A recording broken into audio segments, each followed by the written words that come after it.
예수님과 늘 다니던 갈릴리 바다에도 예상하지 못한 풍랑이 일어났듯이 우리가 살아가는 이 세상도 크고 작은 풍랑은 언제라도 일어나는 겁니다. 이것이 환경에만 풍랑이 있는 게 아닙니다. 마음에도 풍랑이 있고 정신 세계에도 있고 또 영적인 세계에도 있습니다. 보이는 풍랑도 있지만 보이지 않는 풍랑도 있습니다. 바다를 항해하는 사공이 이 풍랑이 잔잔할 시간만 기다린다면 그는 평생을 항해하지 못할 것입니다. 풍랑이 문제가 아닙니다. 바람은 언제든지 불어오기 때문입니다.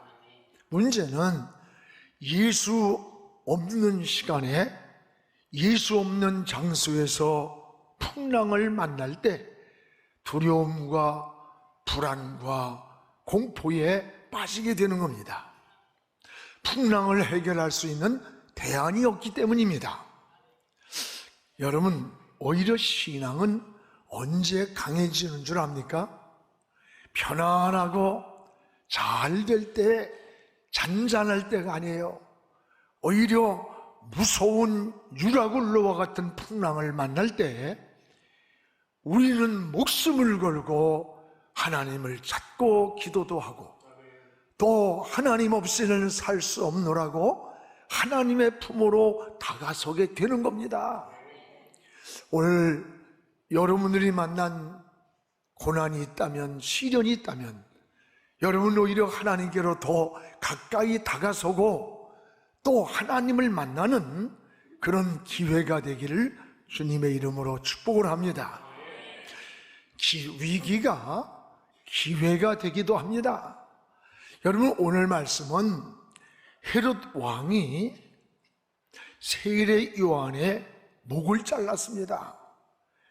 헤롯 왕이 빌립의 부인 헤로디아의 아내를 뺏었어요. 이것을 세례 요한이 그 죄를 지적한 것 때문에 앙심을 품고 있던 이 헤로디아가 어느 날 딸이 헤롯의 생일날 춤을 추며 헤롯을 기쁘게 해드렸어요. 헤롯이 기뻐가지고 이 나라의 반이라도 선물로 주겠다고 하니까 이 딸이 헤로디아에게 가서 무슨 선물을 달라고 요구하면 좋겠느냐라고 하니까 세례 요한의 목을 잘라서 소반에 담아달라는 거예요. 이로 인해서 헤롯의 생일날 세례 요한은 목이 잘리는 순교를 당했습니다. 이 소식을 들은 주님의 심정은 어떠했을까? 말씀을 준비하면서 아마도 주님이 울면서 배를 타고 그곳을 떠나 홀로 저 빈들로 가셨을 거예요. 그런데 오히려 수많은 군중들이 예수님의 말씀을 듣고 싶어가지고 그 빈들로 따라왔던 거예요. 말씀을 듣고 있는 동안에 날이 저물었습니다. 돈도 없습니다. 이곳에 모인 수천 명의 군중들은 굶주리고 있었어요. 그러니까 제자들이 주님께 와서 지금 주님 날도 저물었습니다. 시간도 없습니다. 돈도 없습니다. 빨리 이들을 마을로 내려보내서 각자 먹을 것을 해결하게 해야 되겠습니다. 그러니까 주님이 뭐라래요? 아니야, 갈 곳 없어. 너희가 먹을 것을 주라. 갈 곳 없다. 너희가 먹을 것을 주라는 거예요. 오늘 이 말씀을 통해서 주님은 제자들에게 무엇을 요구하시고 있는가? 또 언제 이 여름 빈들에서 기적이 일어났는가라고 하는 것을 우리에게 잘 말씀해 주고 있으면서 오늘 은혜를 함께 나누려고 합니다. 여러분, 기적은 세 가지 장애물 앞에서 일어났음을 볼 수 있습니다. 오늘 15절을 우리 한번 같이 읽겠습니다. 저녁이 되매 제자들이 나와 이르되 이곳은 빈들이요 때도 이미 저물었으니 무리를 보내어 마을에 들어가 먹을 것을 사 먹게 하소서. 저녁이 되었어요. 제자들이 나와서 이곳은 빈들입니다. 날이 저물었습니다. 빨리 무리를 마을로 보내서 각자 먹을 것을 사 먹게 하소서라고 주님께 말씀을 드렸어요. 여러분, 여기에 세 가지 장애물이 나타납니다. 하나는 이미 날이 저물었다고 했습니다. 날이 저물었다는 말은 시간적인 장애물을 말합니다. 시간적으로 수천 명의 군중들을 위해서 무엇을 해결해 줄 수 있는 시간적으로 이미 지났다는 말이에요. 또 하나는 이곳은 빈들이라고 했습니다. 이곳이 어디입니까? 환경. 지금 군중들이 모여있는 이 환경은 빈들이라는 거예요. 환경적 장애물을 말하는 거예요. 빈들이란 말은 무엇을 얻을 수 있는 환경이 아닙니다. 우리도 때때로 질병도 만나고 실패도 만나고 어려움을 만났을 때 때로는 사방이 둘러봐도 답을 찾을 수 없는 그런 환경적인 장애물을 만날 때가 참 많습니다. 또 하나는 여기에 물질적인 장애물입니다. 이 5천 명의 군중들을 먹이려면 200데나리온이라고 하는 돈이 있어야 이들을 먹일 수가 있습니다 라고 하는 거예요. 여러분, 그때나 지금이나 돈 문제예요. 우리가 살아가는 이 세상도 어쩌면 여기에 맞는 세 가지 장애물, 이 세 가지 문제가 우리가 살아가는 인생의 문제라고 생각이 돼요. 빈들과 같은 환경에 놓일 때가 얼마나 많습니까? 여러분, 사방을 둘러봐도 의지할 것이 없고 도움을 받을 것도 없는 빈들과 같은 현실에 놓일 때도 참 많습니다. 또한 여러분, 이미 날이 저물었다고 하는 제자들의 이 고백이 우리 모두에게 공감이 되는 거예요. 또 시간적으로 날이 저물었는데 어디서 5천 명이나 되는 군중들을 어떻게 먹일 수가 있다는 거예요.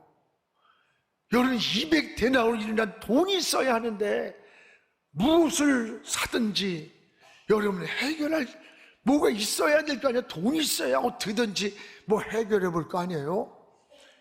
제자들은 빨리 이 군중들을 마을로 보내서 각자 자신이 해결하게 하라는 거예요. 원래 이 제자들의 고백이 틀렸습니까?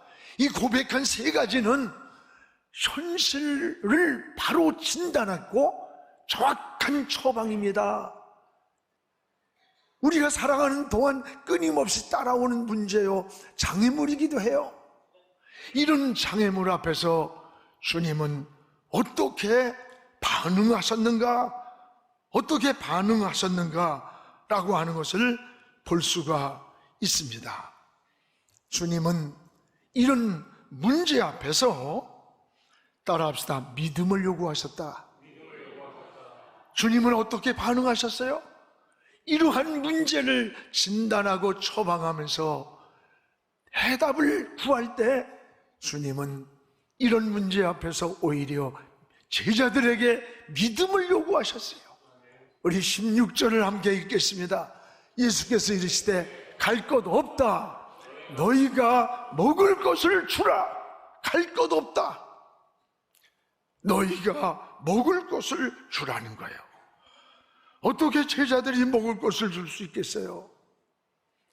여러분, 환경, 시간, 돈에 떠밀려 배고픈 무리들을 마을로 보내라고 하는 제자들에게 주님은 갈 것 없다. 너희가 그 문제를 해결해 줘라. 너희가 먹을 것을 줘라. 어떻게 이 많은 무리에게 먹을 것을 주라는 거예요? 여기에 주님이 요구하는 게 뭡니까? 주님은 제자들에게 가장 중요한 본질을 요구하는 거예요. 바로 그 본질이 뭐냐? 믿음이에요. 믿음을 지금 요구하고 있는 거예요. 너희들 그동안에 주님이 중풍병자를 고치고 죽은 나사로를 살려내고 물이 변하여 포도주가 되는 이 많은 기적을 또 보고 있었지 않느냐 너희들. 제자들이 주님을 따르면서 수많은 기적을 보았는데 정작 너희들의 마음속에 얼마나 믿음이 있느냐? 제자들의 마음속에 문제를 만난 이 시간 얼마나 믿음이 있는가를 믿음을 요구했던 거예요. 그래서 너희가 먹을 것을 주라고 하신 것은 주님이 그 환경이나 조건이나 장애물을 몰라서 그러는 게 아니에요. 너희 믿음으로 이 문제를 해결하라는 말씀인 거예요. 갈 것 없다. 너희가 먹을 것을 해결해 줘라. 여러분, 신앙은 문제를 만날 때 그 문제를 피하는 게 아니에요. 도망가는 게 아니에요. 너희 믿음으로 그 문제를 해결할 수 있어야 된다는 거예요.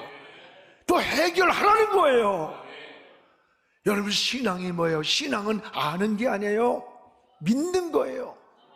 믿는다는 말은 하나님께 맡긴다, 이런 뜻이에요.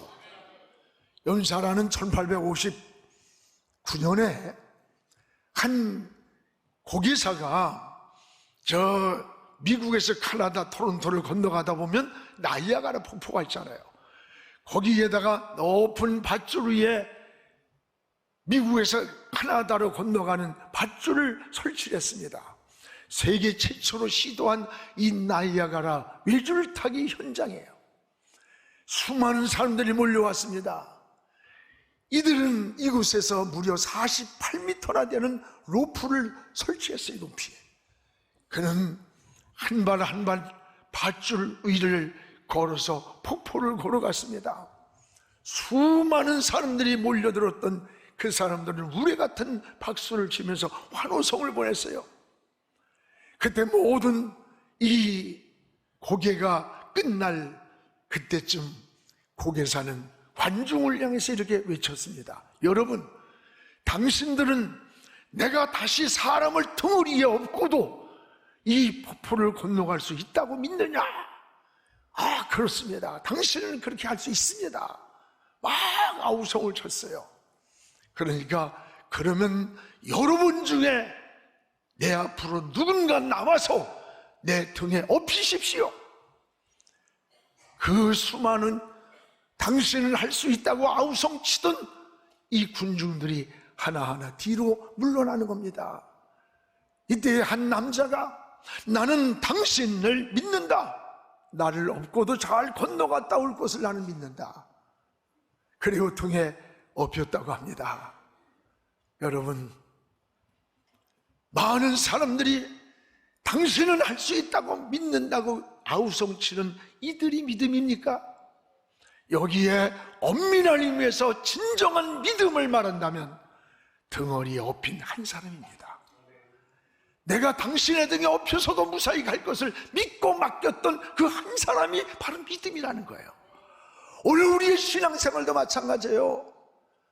여러분, 하나님 앞에서 이러쿵 저러쿵 하고 했는데 정작 문제가 나타났을 때, 혼신이 나타날 때, 어떤 사건이 나타났을 때 우리는 뒷걸음질을 하는 거예요. 우리 인생을 맡기고 그 앞으로 뛰어들어 하나님 앞에 나가지를 못한다는 거예요. 얼른 믿음을 맡기는 거예요. 이 시간도 주님이 여러분에게 원하시는 것은 무슨 헌신이나 재능이나 소유가 아니에요. 더 본질적인 거예요. 그게 바로 믿음인 거예요. 오늘도 주님은 이 군중들을 여러분 보내지 마라, 갈 곳 없다, 너희가 해결해 줘라, 이 말씀은 제자들의 믿음을 요구하는 거예요. 오늘 여러분, 우리에게도 믿음을 요구하십니다. 그동안 너희가 보았던 여러 기적의 역사와 하나님의 은혜의 체험을 믿음으로 이제 해결해 봐라. 너희가 믿음을 우리에게 요구하는 거예요. 끝없이. 우리가 살아가는 동안에도 인생의 많은 문제를 만납니다. 이럴 때 주님이 원하는 것은 여러분에게 믿음이라는 사실을 기억하시기를 축복합니다.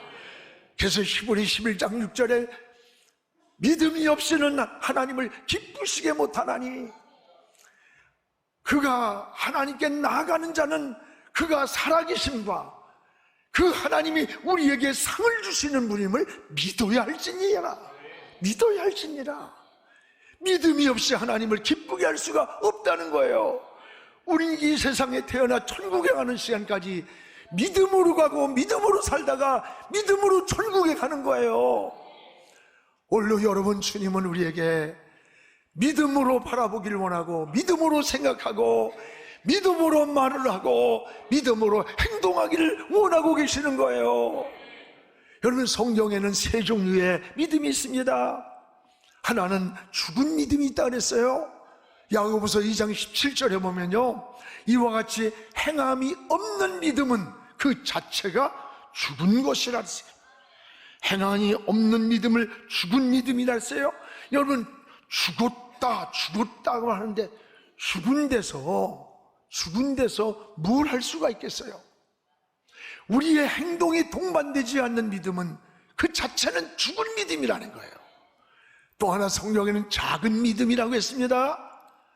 여러분, 마태복음 14장 31절에 베드로가 물에 빠져 호족거릴 때 주님이 그를 건지면서 믿음이 없다고 하지 않고 믿음이 작은 자여 왜 의심하였느냐 그랬습니다. 믿음이 없다고 하지 않았어요. 적다고 했어요. 적다는 의미는 가볍다, 짧다라고 하는 의미가 있어요. 여러분, 가벼우면 어때요? 잘 흔들리는 거예요. 환경에 흔들리고 기분에 흔들리고 조건에 흔들리는 거예요. 믿음이 없는 게 아니라 믿음이 가벼워서 그래요. 또 하나, 믿음이 짧다는 말은 끝까지 어떤 일을 인내하지 못하는 거예요. 오직 비바람이 불든지 태풍이 불든지 주님의 약속을 붙잡고 엎드려야 될 믿음이 끝까지 인내하지 못하는 걸 짧다는 거예요. 오늘 작은 믿음은 어떤 믿음입니까? 우리의 이성적으로 공감할 수 있는 것까지 믿는 거예요. 과학적으로 증명이 되는 것만 믿는 거예요. 물이 변하여 포도주가 되는 변화, 홍해가 건너는 것, 죽은 나사로가 살아나는 걸 어떻게 믿을 수 있는가? 이런 기적의 사건들을 믿지 않고 이런 것을 신화로 해석하는 여러분, 신학자들도 굉장히 많아요. 성직자들을 배출하는 그 신학자들이 기적의 사건을 믿지 않는 거예요. 저 프린스턴에서 공부하고 온 교수가 그 얘기를 해요. 신학 교수가.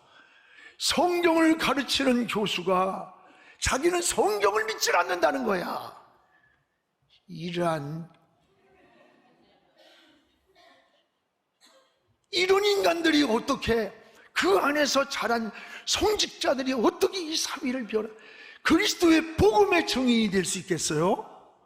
이게 심각한 겁니다. 지금 우리는 지금 믿음이 없는 게 아니에요. 믿음이 적은데 문제가 있다는 걸 알아야 돼요. 어려울 때, 힘들 때 다 하나님 의지 않는 믿음이에요. 그런데 정말 인생의 문제를 내 맡겨야 할 때, 정말 하나님 앞에 내 삶을 주님 앞에 내려놔야 할 때 우리는 믿음이 없는 게 아니라 적은데 흔들리는 거예요. 인내하지 못하고 포기하는 거예요. 사랑하는 여러분, 오늘 여러분, 우리의 신앙은 의사가 죽는다고 해도 하나님이 살려주면 산다. 세상의 환경이 다 힘들일지라도 하나님, 주님이 손을 들어 축복하면 기적이 일어나는 것이 하나님의 역사를 믿는 거예요. 이게 믿음인 거예요. 오늘 사랑하는 여러분, 우리의 믿음이 작은 믿음에서 큰 믿음으로 나가기를 축복합니다. 오늘 여기에 큰 믿음, 마태복음 15장 28절에 여러분, 저 가나안 여인을 향해 하신 말씀 아니에요? 주님이 요구하는 임계점을 넘은 믿음이 큰 믿음이에요. 여러분, 믿음은 죽은 자를 살리고 오늘 뭐예요? 풍랑을 잠잠케 하셨어요. 환경을 넘어 초월적 하나님의 역사를 믿는 믿음, 이것을 큰 믿음이라고 그랬어요. 성경에 주님이 칭찬하신 가나안 여인의 믿음, 백부장의 믿음인 거예요. 네 믿음이 크도다. 이 크다는 것은 분량이 아니에요. 주님이 원하시는 임계점을 넘은 거예요. 이게 큰 믿음이에요. 응답은 언제부터 오는 줄 알아요? 여러분, 내 믿음이 크다라고 주님이 인정하는 지점, 임계점을 넘어서부터 하나님 역사가 시작되는 겁니다. 물은 99도에서는 안 끓는 거예요. 100도가 돼야만 끓는 것과 같은 거예요. 오늘 사랑하는 여러분, 이 시간도 믿음으로 하나님을 바라보시기 바랍니다. 여러분, 믿음으로 기도를 드리시기 바랍니다. 믿음으로 하나님께 예배드리기를 바랍니다. 죽은 믿음이 살아나고 작은 믿음이 큰 믿음으로 변화되기를 주의 이름으로 축복을 합니다. 할렐루야. 오늘 주님은요, 제자들에게 뭘 원했습니까? 있는 것을 통해서 역사하신다는 것을 알려줬어요. 오늘 여기 17절에 보면, 여러분, 너희가 먹을 걸 해결해 주라고 하니까 제자들이 여기에 어린아이가 가지고 있는 물고기 2마리와 떡 5덩어리를 주님 앞에 가지고 오면서, 여기에 있는 것은 떡 5개와 물고기 2마리가 우리에게 있습니다요. 있습니다. 있는 자가 되시기 바랍니다. 그럴 때 18절에 뭐래요? 주님이 그것을 내게 가져와라. 만약에 믿음의 마음이 아니었다면, 주님은 어떤 것이고 주님의 손에서 이루실 역사를 제자들의 마음에서 믿지 않았다면 어떻게 이것을 주님 손에 가져오겠어요? 이 물고기 2마리와 떡 5덩이는 어린아이의 도시락 하나예요. 그 당시에 이것이 무슨 일을 할 수가 있겠습니까? 그러나 주님이 요구하실 때 제자들은 있는 것을 찾았던 거예요. 그리고 그 있는 것을 주님께 드릴 때 주님은 이것을 통해 놀라운 역사를 이루시는 거예요. 이것이 5,000명을 먹이는 기적을 이뤘습니다. 환경이나 시간이나 돈으로 해결한 거 아니에요. 여러분, 교회가 문턱을 만들면 안 돼. 무슨 돈이 있다고 하는 게요? 지식이 있다고 하는 거예요? 사회적 명성이 하는 겁니까? 아니에요. 오늘 제자들에게 원했던 것은 믿음이에요. 너희가 해결해봐라. 오늘까지 보았던 주님의 능력의 믿음을, 너희들이 큰 믿음을 가지고 그때에 있는 것의 도시락을 하나 주님 손에 올려놓을 때 주님은 이것을 가지고 기적을 이룬 거예요. 능력을 이룬 거예요. 하나님의 역사를 이루었던 겁니다. 사랑하는 여러분, 여러분도 없다고 하지 마세요. 있는 자가 되시기를 축복합니다. 열왕기상 17장에 보면 3년 6개월 기근이 왔습니다. 사르밧 과부가 남편도 없이 어린 자녀 하나 데리고 마지막 빵 한 번 구워 먹고 죽을 시간을 기다려야 하는 절박한 상황에서 엘리야가 그를 알고, 너 가지고 있는 게 뭐냐? 밀가루 한 움큼이 있고 기름이 있습니다. 그래, 그거 구워서 나한테 가져와. 너 그러면 이 기근이 끝날 때까지 너희 집에 기름병이 마르지 않고 밀가루통이 떨어지지 않을 거야. 그대로 했던 거예요. 그대로 하나님 역사가 일어난 겁니다. 열왕기하 4장에 보면 엘리사의 생도가 너무 많은 빚을 졌어요. 빚쟁이들이 몰려오는 거예요. 남편은 죽었고. 그 생도가 엘리사에게 찾아와서 부인이 그 이야기를 하니까 엘리사가 이 마을에 가서 그릇을 빌릴 수 있는 대로 그릇을 다 빌려와라. 그리고 빌려온 그릇에다가 이 기름병을 부어봐라. 그 빌려온 그릇에 그대로 믿고 기름을 쏟아붓더니 기름이 다 찼습니다. 그릇에, 빌려온 그릇에 기름이 다 차고 나니까 기름이 멈췄더라. 그쳤다는 거예요. 여러분, 이게 뭡니까? 믿음의 그릇만큼 우리의 믿음만큼 하나님의 역사는 이루어져 가는 거예요. 우리가 바라본 것만큼 하나님의 역사를 이룰 수 있는 거예요.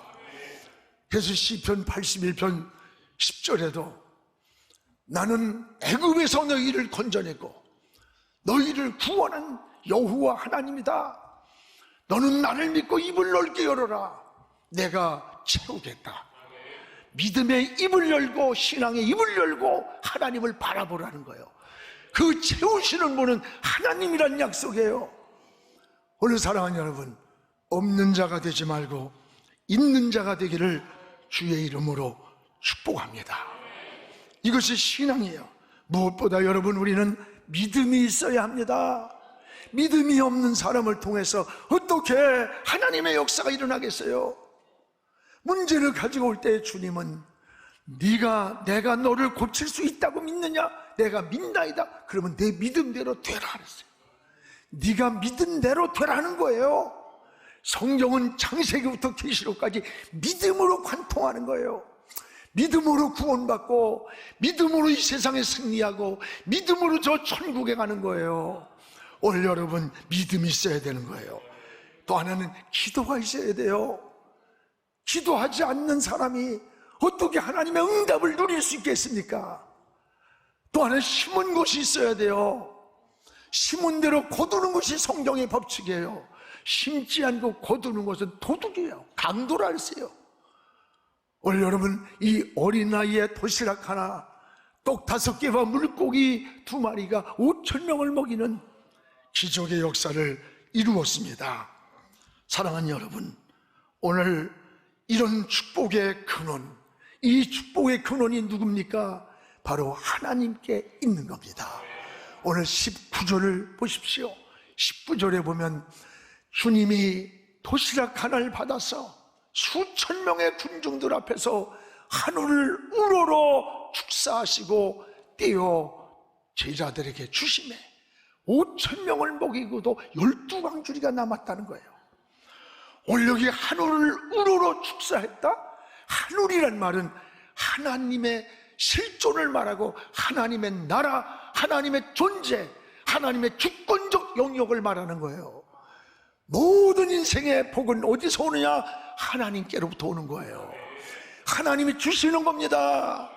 여러분, 하나님이 하늘을 열어서 복을 주셔야 돼. 억지로 되는 거 아닙니다. 창세기 27장 28절에 이삭이 야곱을 축복할 때 어떻게 했어요? 하나님이여, 하늘에 이슬을 내려서 땅을 기름지게 해주세요. 그리고 열매가 풍성하게 해달라고 기도를 했던 거예요.